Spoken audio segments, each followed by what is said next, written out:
పిడికేడు మంది లేని మీరే ఇలా రాష్ట్రం మాది సంపద మాదని తిరుగుతుంటే ఇంతమందిని 2 కోట్ల మందిని ఈ భూమి మీద ఈ తెలంగాణ గడ్డ మీద ఉన్న మమ్మల్ని నువ్వు కాంగ్రెస్ పార్టీ నుంచి నన్ను సస్పెండ్ చేసినావు. ఎవరు గీనే ఉంటాడు చిన్నారెడ్డి వనపర్తి కాడ.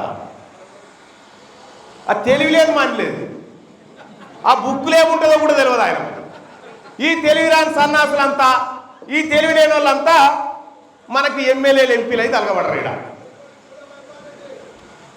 గూడెం మైపాల్ ఏమన్నాడా కాంగ్రెస్ పార్టీ అది ఇచ్చిపెట్టి ఇదే చిన్నారెడ్డి తూడి మెగారెడ్డిని ప్రెస్ మీట్ పెట్టి తిట్టేనా? ఈ 2 రోజులు ఏమనుకున్నా ఏం కాదట, కానీ బీసీలు అయితే ఏమనొద్దట. అందుకే ఏమైంది మొన్న కరీంనగర్, ఆదిలాబాద్, నిజామాబాద్, మెదక్లో బీసీలంతా కాంగ్రెస్ పార్టీని పండబెట్టి కసరగక్కేదాకా దొక్కింది. అయిపోయాడా ఆడ ఓడిపోయా.